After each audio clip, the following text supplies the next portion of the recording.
Hi there everyone, and welcome back to the channel. Well, after reviewing several different Danny Phantom episodes, I decided to tackle the actual pilot episode.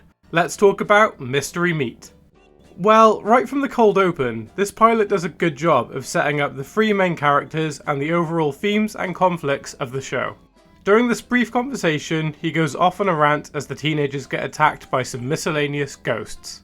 This is a good place to lead the plot. It highlights Danny's supernatural abilities that his friends are aware of and shows Jack's obliviousness to everything going on around him. I would also argue this does a lot for their characters. This short scene is enough to know what sort of people they are. It does a good job of bringing the conflict and humour of the show to the forefront organically.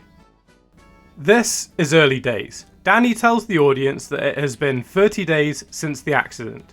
He is still figuring out what to do about his powers. I like the little touch this episode adds, things like him phasing by accident when he doesn't want to, or the odd time where he has wanted to turn into his ghost form but hasn't been able to for one reason or another.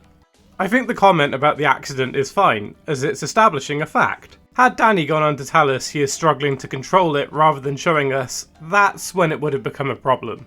Much like the majority of the series, this episode has a villain of the week, the Lunch Lady Ghost. She seems like an appropriate enough threat for Danny at this point, as he's only just beginning his ghost hunting career. Though, I won't lie, I do think the giant meat monster she becomes is kind of dumb. However, this is a pilot, so I can forgive the goofiness. Every opening series has some teething issues. In conception, I think the Lunch Lady Ghost ties to the conflict of the episode.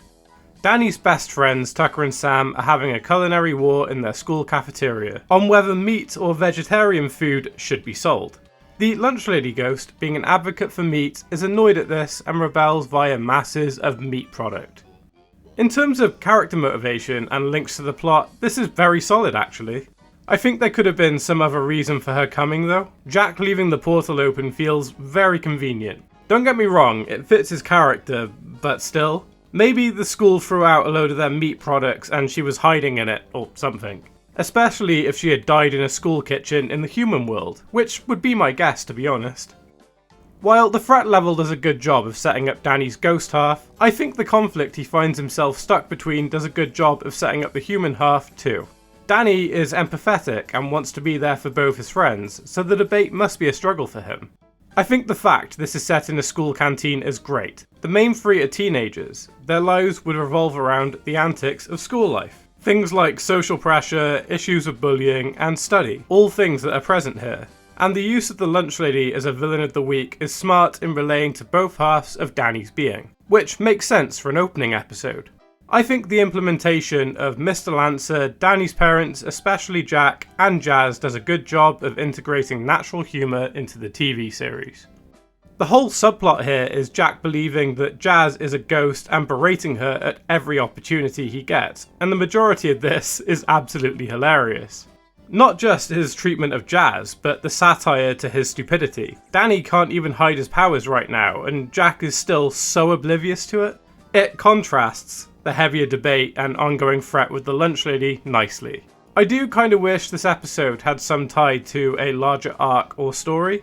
This is one of the first shows on the network to have larger serialized elements and a major antagonist to deal with.